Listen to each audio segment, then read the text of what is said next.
Ground. Oh, good. Okay. All right, so we are live. Hello and welcome again. This is Gertrude Mache here in Wellington, New Zealand. And today I have another fascinating guest. Professor Linda Hill is a Harvard professor who I have recently learnt about while I was doing my research for Black History Month and Women's History Month.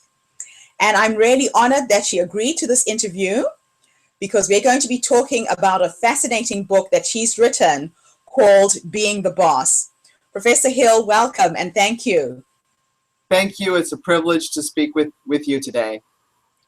I'm glad I managed to pin you down. You're obviously back in Harvard and not traveling around the world as you were a few weeks ago, correct? Well, I'm here for a bit. Tomorrow I'm on my way to Kuwait. Oh, wow. And today you said you've already spoken to quite a few other people internationally. Yes, in Singapore and China. Oh, wow. So I'm lucky I caught you. Well, I'm lucky. I'm the lucky one here. Professor Hill, you have been working and studying management and leadership for a number of years. Tell me, what inspired you to write this book, Being a Manager, to start off with? So that is the first book that I read. The Becoming a Manager book as opposed to Being the Boss. Yes, let's start with the first one. All right. The reason I wrote Becoming a Manager is, frankly, I am a professor at Harvard Business School, and I was supposed to be helping MBAs learn how to be better at managing and leading. And when I went to the library, as I would as an academic, I found that there were really not so many books written about what it's like to be a new manager and how it is that people actually learn how to manage. And I was very interested in particular in understanding how do people who were star producers or star individual contributors understand and learn about management. So I must confess I wrote the book to really help me understand more about what I was supposed to be doing with the MBAs. And it turns out that because there's not a lot of research about that, I think the book ended up being helpful to lots of new managers. Fantastic. And then you went on from managers to leadership. Tell me the distinction that you see between the two. Well, actually, one of the things I want to say, I called Becoming a Manager because it really was a change in their formal authority that I was sort of looking at. How do people step into that role? And in Becoming a Manager, in the book, I talk about how it is that new managers really don't think a whole lot about leadership per se, even though they might use that rhetoric.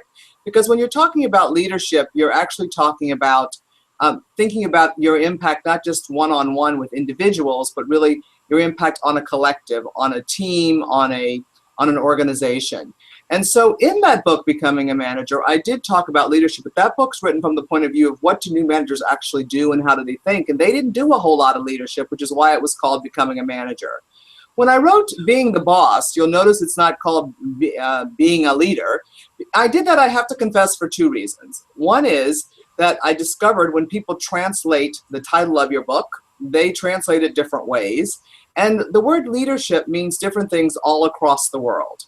But the word boss means everybody knows what a boss is, no matter where you are in the world. So we called the title of the book Being the Boss, so that when in fact it got translated, we'd all understand what that word meant. So I don't know that that was the answer you were expecting, but that really is the truth. And related it to that, certainly does, because a lot can get lost in translation. You're right. a lot gets lost. And so inside the book, obviously in the subtitle has the word leadership. But the other reason I really want to be very serious about it, Kent and I decided to call the book, my co-author, Being the Boss, because we wanted to remind people that when you do have formal authority, not only do rights and privileges come with that, but also duties and obligations. And we can't run away from the fact that we're the boss. Even when you're friends with the people who work with you, in the end, you have more authority. And you need to really take that seriously and understand what that means. So that's why we call that book Being the Boss. But the subtitle is about the 3 imperatives of leadership. And so then in terms of that... So let's go into that. What are the 3 imperatives? The 3 imperatives of leadership. So when we looked back on our research and our experiences and thought about how we could help people think about leadership today, we wanted to come up with a robust enough way of talking about leadership that had captured the complexity of what it means to lead today. But it was also a simple enough model that people could figure out where they should be spending their time and attention. So as we looked at, it really took us a long time to come up with these three imperatives. But the first imperative is managing yourself.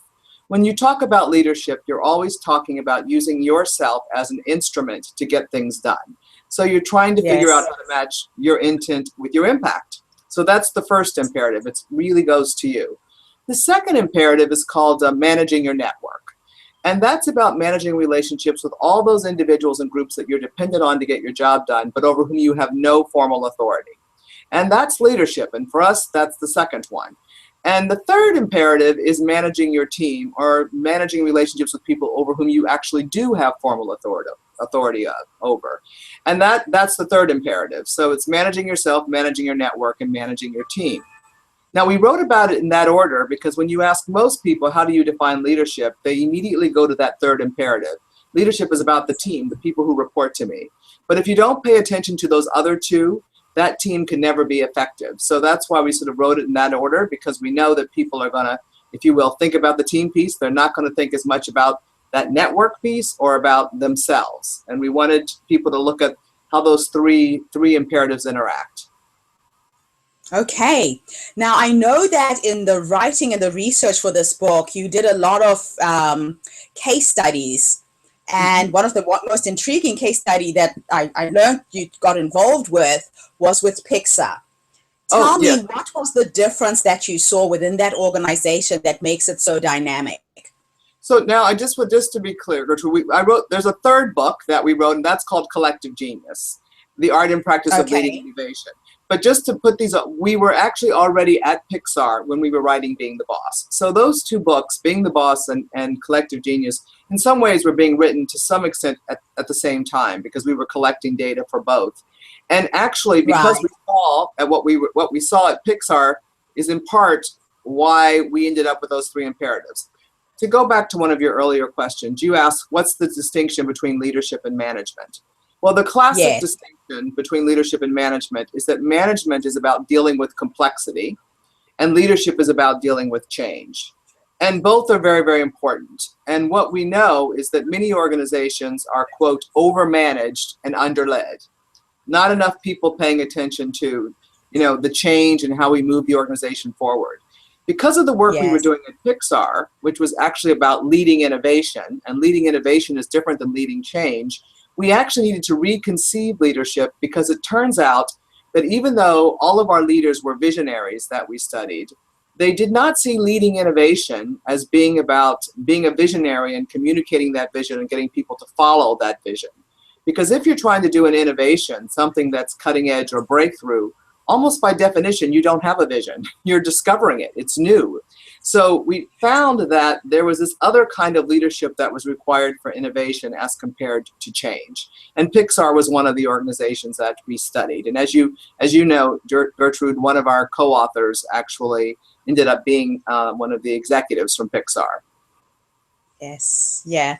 It was a fascinating case study. And what I really got away from it, and I hope all of our listeners and the readers of your books will realize, is that Pixar really gave poetic license, if you like, to all of its members and staff to tap into their genius. Yes. And collectively created an amazing empire. Yes. And as you know, Gertrude, now it's been a number of years ago, but I was asked to write an article when the new century was started about where would we find tomorrow's leaders.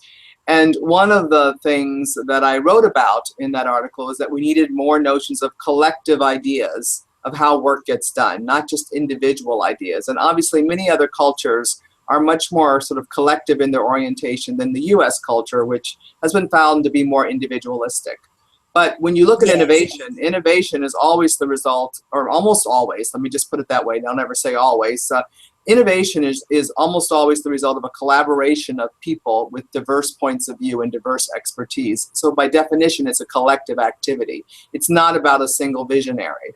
So as you said at Pixar, one of the things they say is that everybody has a slice of genius, and we need to figure out as leaders how to unleash that genius and harness it for the good of the organization. So what I was saying, I'd actually met the person I ended up writing the book about I met him a while ago, well before we even started working together. But when I was writing this article for the What Will Leadership Look Like in the 21st Century, I ended up talking about Ubuntu and these collective ideas. And I know that's something that obviously you've written a lot about as well. So we do have this, we're on different parts of the world, but different sensibilities. I mean, similar sensibilities about what it takes to lead and build Yes. successful organizations and societies. Well, I know the reason that inspired me to start writing about the Ubuntu philosophy is that there is not a lot of literature written about the philosophy. Yes. Now, Ubuntu, the literal translation is I am because you are. It Mm-hmm. talks about the collective whole of humanity, of communities. Yes.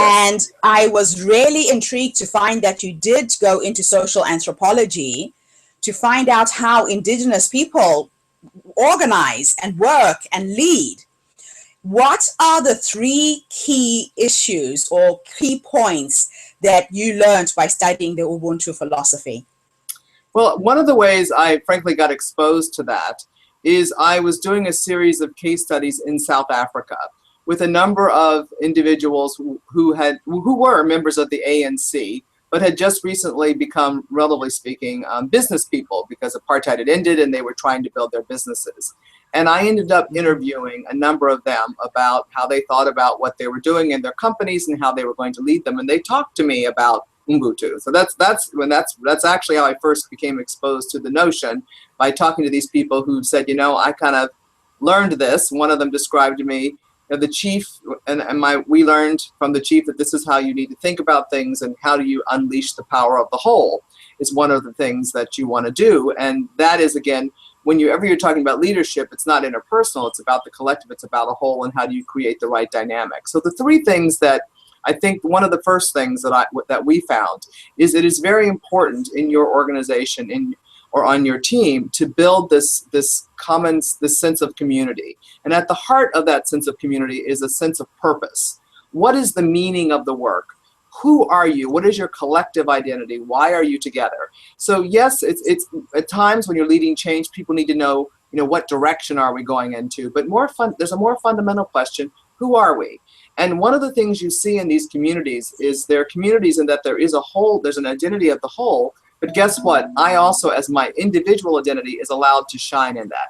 So how you balance the individual identity with that collective identity is one of the things that I think that these leaders really work hard to do. They understand that those things need to be aligned. And so they spend a fair amount of time helping people understand the purpose of our work and why it really matters that we do the very best work we can do, given our purpose that we all share. The other thing that Yes. the leaders pay a lot of attention to is the culture. And what are the values of the culture? What are some of the rules of how we're going to interact with each other in that culture, how we're going to think about problems?